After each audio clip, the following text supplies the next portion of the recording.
নতুন সেটিং বলতে আমরা হচ্ছে ট্রাইফোল্ড ডিজাইন দেখব। ট্রাইফোল্ড কি জিনিস? 3 পেজের যে লিফলেট সেইগুলা, তাই না?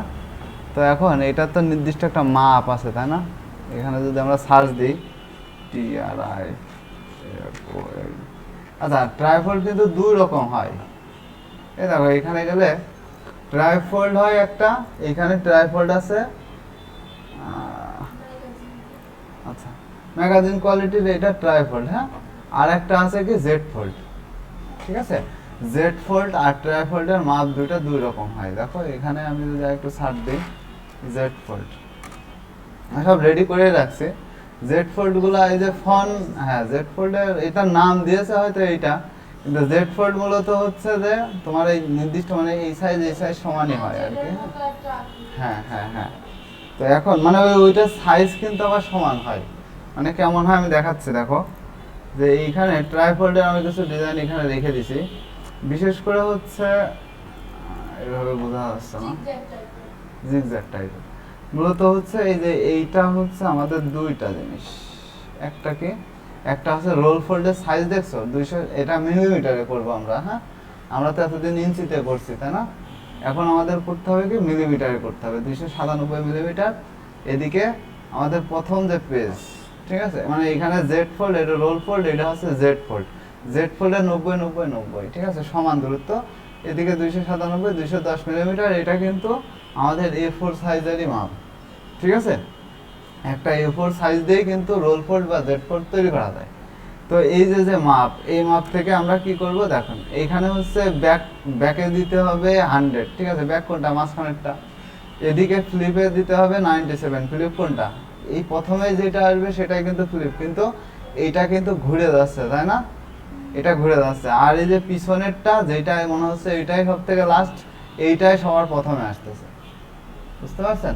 তাহলে আমাদের হচ্ছে রোল ফোল্ড, এই রোল ফোল্ডের টোটাল ডাইরেকশন হচ্ছে 297 মিলিমিটার, এদিক থেকে 210 মিলিমিটার। আর এদিকে আমার হচ্ছে ফ্লাপ আছে হচ্ছে 97। ফ্লাপ কি কোনটা? উপরে যেটা আছে, তাই না?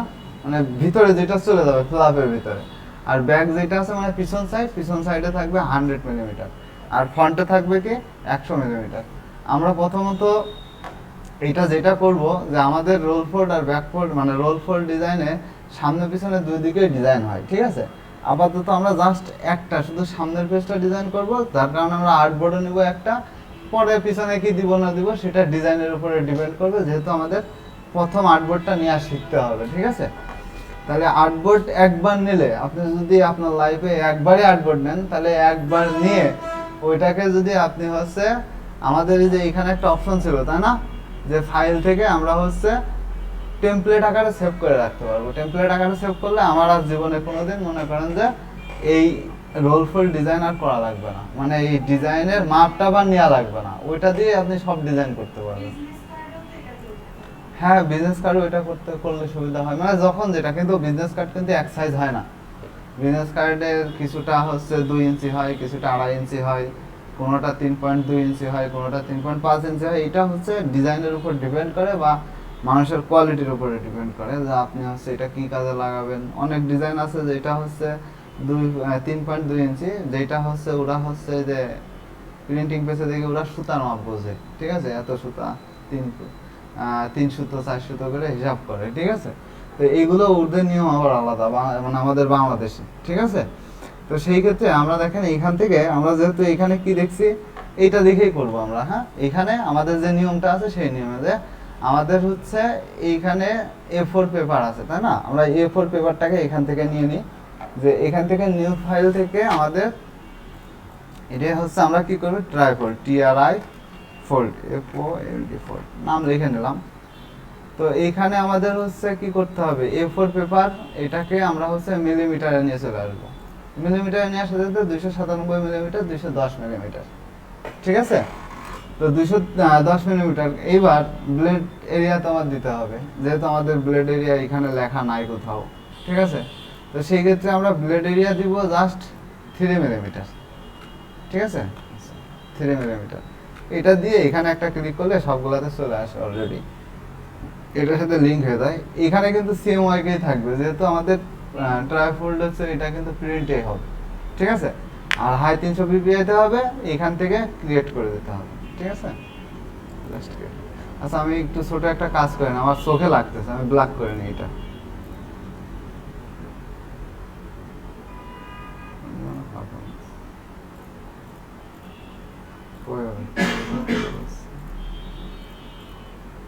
কই যাবে সেটা, কোনটার ভিতরে যেন থাকে, ওই যে এখানে ব্ল্যাক করে।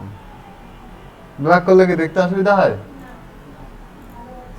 আচ্ছা এটা চোখে লাগতেছে, অনেকক্ষণ ধরে চোখে লাগতেছে। আচ্ছা এইখানে আমাদের কি হইলো, এইখানে আমাদের হচ্ছে একটু ভালোভাবে বুঝবেন এইখান থেকে, এখানে আমাদের কিন্তু গ্রিড লাইন বের করতে হবে, গাইডলাইন বের করতে হবে, অনেক কিছু বের করতে হবে। সবসময় চিন্তা করবেন যে ভিউতে যে দেখবেন যে আমার স্মার্ট গাইডটা অন আছে কিনা, ঠিক আছে। স্মার্ট গাইড কিন্তু অন থাকতেই হবে, যে এইটা, ঠিক আছে। স্মার্ট গাইডটা সবসময় অন করে রাখবেন যাতে আমাদের বুঝতে সুবিধা হয়। আর একটা জিনিস অন করবেন, কন্ট্রোল আর দিলে রোলার কালারটা অন হবে, ঠিক আছে। তো রোলার অন হওয়ার সাথে সাথে আমাদের এই যে এইটা হলো ডিজাইন, এইটাতে আমাদের ব্লেডিং এরিয়া যেহেতু আছে, আমরা কি করব এখানে হচ্ছে জাস্ট এই যে এখান থেকে ইন্টারসেক্ট থেকে শুরু করে এই ইন্টারসেক্ট পর্যন্ত আমাদের একটা বক্স নিয়ে নেবো, ঠিক আছে। আর এখানে আমার দরকার নাই এটা। এখন এইটাকে আমরা কি করব, এইটাকে আমরা হচ্ছে ফাইল, আচ্ছা এটাকে আমরা হচ্ছে একটু অন্য কালার দিয়ে নিলাম, ঠিক আছে। তো এখন এইটা আমরা কি করব, এখান থেকে আবার ভিতরের পার্টিশনগুলো বের করতে হবে। ভিতরের পার্টিশনগুলো বের করতে হলে আমার যেটা করতে হবে সেটা হচ্ছে, এখানে কি বলছে, এখানে বলছে 97 মিলিমিটার, তাই না। আবার এখান থেকে 100 মিলিমিটার, এখান থেকে ফন্টে আছে কত 100 মিলিমিটার। আচ্ছা এই কালারটা আমার ভালো লাগতেছে না, এখান থেকে একটু কালার চেঞ্জ করে, চোখে লাগছে তাই না। আপাতত এরকম অতটা ডার্ক না, এখানে বুঝতে হবে তো, আবার হচ্ছে যে গ্রিড লাইন বের হবে, গ্রিড লাইন বোঝা লাগবে, ঠিক আছে। তো এইখানে আমাদের হলো ট্রান্সফর্ম অপশনটা অন করে নেবেন। এই যে ট্রান্সফর্ম অপশনটা আমরা আলাদা করে নিলাম, হ্যাঁ। ট্রান্সফর্ম অপশনটা অন করে নিয়ে এখান থেকে আমরা জাস্ট একটা গ্রিড লাইন বের করলাম। এই গ্রিড লাইনটাকে সিলেক্ট থাকা অবস্থায় প্রথমে আমাদের কি বলছিল 97 মিলিমিটার, তাই না। এখান থেকে আমাদের কি করতে হবে, এই যে এক্স অনুযায়ী দিতে হবে। এক্স তো আমাদের হচ্ছে ডানে বামে এইটাতে, ঠিক আছে, উপর নিচে তো ওয়াই হয়। এক্সে আমাদের এইখানে দিতে হবে হচ্ছে 97 মিলিমিটার, 97 মিলিমিটার, ঠিক আছে। দেখেন এটা 97-এ চলে গেছে, কিন্তু 100-এর কাছাকাছি, তাই না। এবার এইটাকে আবার আরেকটা নিতে হবে। আরেকটা কেন নিতে হবে, এখানে কি বলছে, এখানে 100 মিলিমিটার, তাহলে আমরা 100 মিলিমিটার কিভাবে নিব, এটা তো আমার এইখানে আছে, এখানে 197 হবে, ঠিক আছে। 197 মিলিমিটার দিলে আমাদের এটা জায়গায় চলে গেছে, ঠিক আছে। এখন আমাদের হচ্ছে যেটা করতে হবে সেটা হলো আরেকটা কাজ করতে হবে।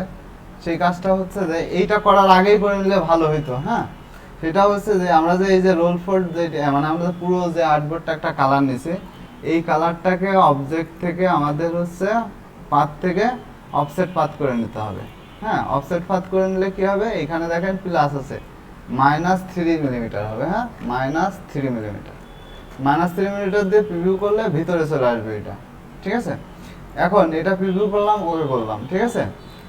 তাহলে আমাদের এইখানে, এখন আমাদের এইখানে কি দেখাচ্ছে, এইটাকে ক্লিক করলে, এটাকে ক্লিক করার সাথে সাথে এইটার কালার আমরা হচ্ছে চেঞ্জ করে দেব। এটার কালার এটাই দিলাম। তো এখন এইখানে কি হলো, যে এই যে যে আমার যে কালার, এখন দেখেন এই যে অবজেক্ট থেকে ট্রিম মার্কস, এই যে ক্রিয়েট ট্রিম মার্কস, এই ট্রিম মার্কসে ক্লিক করলে এইখান থেকে একটা দাগ আসতেছে, এইখান থেকে একটা দাগ আসতেছে, এমনিতেই বোঝা যাচ্ছে যে আমার এখান থেকে কিন্তু কেটে যাবে, তাই না। এটা কিন্তু আমার এখান থেকে কেটে যাবে, এই সোজাসুজি, আবার এখান থেকে এই সোজাসুজি, মানে উপর থেকে এটুকু বাদ হয়ে যাচ্ছে, এখান থেকে এটুকু বাদ হয়ে যাচ্ছে, ঠিক আছে। তাহলে এইটুকু তো ক্লিয়ার, তাহলে ট্রিম মার্কস আমি বন্ধ করে দিলেই তো হয়, এখন আর ট্রিম মার্কস লাগতেছে না, ঠিক আছে।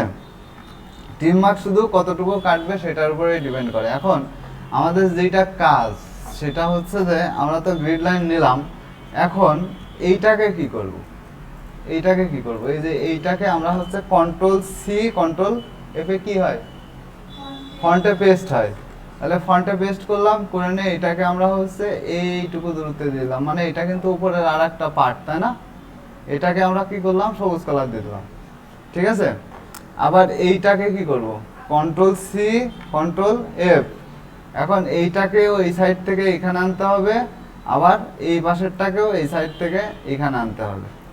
তার মানে এইটা আমরা হচ্ছে যে এই পিছনে এই পাশে ছিল না, এই পাশ থেকে এই পাশে নিয়ে আসলাম, এইটাকে আমরা হলুদ কালার করে দিই। মানে এগুলা সব কিছুই থাকবে না, টেনশন নেওয়ার দরকার নেই। আর এইটা তো আছেই, যার কারণে এইটা লাস্টের থেকে আমরা এই পাশে নিয়ে চলে আসলাম। ঠিক আছে, তার মানে এই পিছন সাইডে কিন্তু আর এই কালারটা থাকলো না। ঠিক আছে, তাহলে এই তিনটা পার্ট বাই পার্ট হয়ে গেল, তাই না? এখন আমরা কি করব, এখন এইটা হচ্ছে যে এইটা এইটা আর এইটা, এই তিনটাকে সিলেক্ট করব। সিলেক্ট করে অবজেক্টে যাব, অবজেক্টে যে পাতে যাব, আবার অফসেট পাতে যাব। ঠিক আছে, এখান থেকে -3 মিলিমিটার করে দেবো। তাহলে কি হবে, আমাদের ভিতরে কিন্তু আর একটা শেপ চলে আসছে, তাই না? এই যে, হ্যাঁ, এখন এই যে কাজ, আমাদের কাজ কিন্তু শেষ। ঠিক আছে, কাজ কিন্তু এইটুকু শেষ। এখন এইটুকুকে সিলেক্ট করব, শিফট ধরে এইটুকুকে সিলেক্ট করব, আবার এইটুকুকেও সিলেক্ট করব। কারণ আমরা এই তিনটাকে সিলেক্ট করলাম এই কারণে, এই গ্রিড লাইন সহ যদি আমি সব একবারে সিলেক্ট করতাম তাহলে আমাদের হচ্ছে এই যে এই অপশনটা আসতো না। এইখানে হচ্ছে মেক গাইড না, সেই সিলেক্টই হয়ে গেছে। এখানে হচ্ছে আচ্ছা, মেক গাইডে ক্লিক করি, এই যে টোটালি কিন্তু মেক গাইড হয়ে গেছে। এখন কি, এখন আমাদের আর্টবোর্ড কিন্তু জায়গা মতো চলে আসছে। হ্যাঁ, আমাদের ফন্ট এরিয়া আছে, তারপর আছে ডিজাইন এরিয়া আছে, সবই কিন্তু আমাদের ট্রাইফোল্ড ডিজাইন কিন্তু কমপ্লিট। বুঝতে পারছেন, এটা হচ্ছে ট্রাইফোল্ডের সেটিং। এইটাই roll trifold A to Z, মনে করেন যে এইটুকু এইভাবেই নিতে হবে। হ্যাঁ, এইটা জাস্ট আছে ফাইল থেকে আমাদের যা করণীয় সেটা হচ্ছে সেভ অ্যাজ টেমপ্লেট। ঠিক আছে, সেভ অ্যাজ টেমপ্লেট করে আমি দেখাচ্ছি ডেস্কটপে। ঠিক আছে, এখানে ডেস্কটপে ট্রাইফোল্ড লিখে সেভ করলাম, AIT ফাইলে সেভ হবে। ঠিক আছে, এটা সেভ করে দিলাম, এটা এখন কেটে দিলাম। আমি এখন যখনই ডিজাইন করতে যাব, এক কথায় হচ্ছে AIT ফাইলটা আমার যদি একটা ফোল্ডারে থাকে, আমি জাস্ট এটা অন করে নেব। এটা আমার দ্বিতীয়বার অন করার কোনো দরকার না, আমরা জাস্ট ডিজাইনটা করে ফেলবো। বুঝতে পারছেন, এইটাই হচ্ছে ট্রাইপডের সেটিং। এখন এটা আপনারা নেবেন, নিয়ে আমি একটা ডিজাইন দিচ্ছি, ডিজাইনটা আপনারা এমনি পারবেন। বুঝতে পারছেন ডিজাইনটা কোনটা আমি দেখাচ্ছি।